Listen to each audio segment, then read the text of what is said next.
Choniak fait partie du nord-ouest de la région arctique, une zone très isolée et complètement déconnectée des routes allant vers les villages voisins.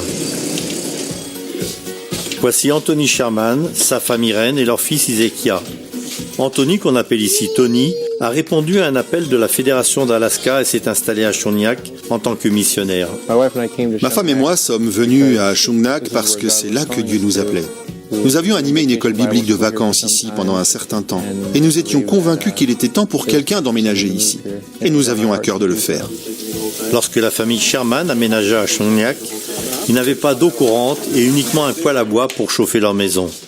Pendant les 3 premières semaines, ils vécurent dans la petite église, puis aménagèrent dans le presbytère juste à côté de l'église. C'est un défi d'être au milieu de nulle part.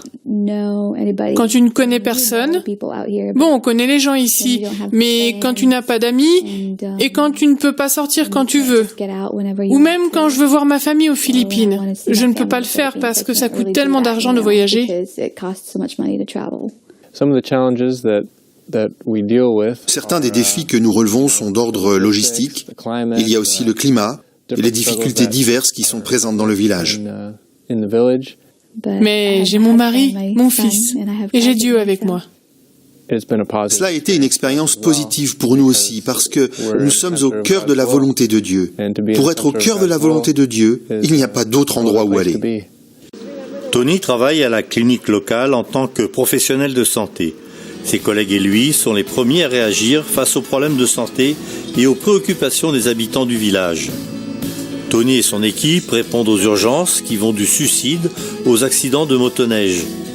Si une urgence excède ce que la clinique locale peut gérer, il utilise un plan d'évacuation médicale pour transporter les patients à Kotzebue, à 250 km d'ici.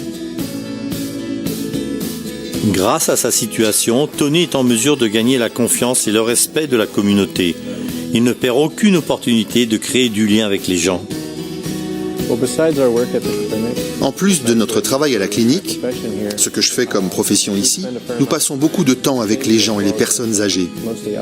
Chaque lundi, nous animons un groupe de jeunes, chez nous, pour les enfants de 8 ans et plus.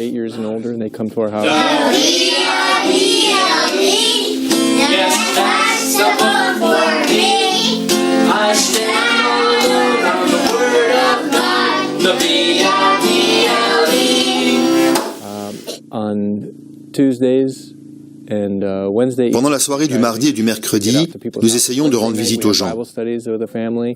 Les mercredis soirs, nous animons des études bibliques avec une famille.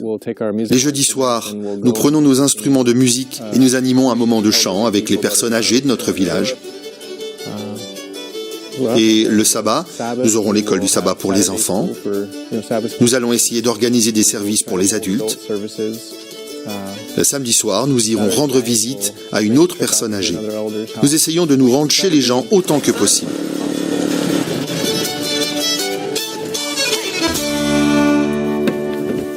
L'église et le presbytère ont été construits dans les années 70, mais personne n'a occupé activement un poste de mission depuis la fin des années 80. Pendant quelques années, le bâtiment était utilisé par l'église adventiste de Delta Junction pour animer une école biblique de vacances. Tony et Irène organisent des études bibliques dans leur maison, car pendant les mois d'hiver, l'église ne convient pas pour les rencontres. Mon rêve pour cette église est qu'un jour il y ait des gens dedans. À l'heure actuelle, elle n'est pas vraiment adaptée au programme, ni en hiver, ni en été. Le bâtiment nécessite beaucoup de travail et pour l'instant, nous n'avons pas de membres, nous n'avons pas de présence. Mais notre rêve et notre espoir et notre confiance sont que Dieu nous fournira une communauté ici.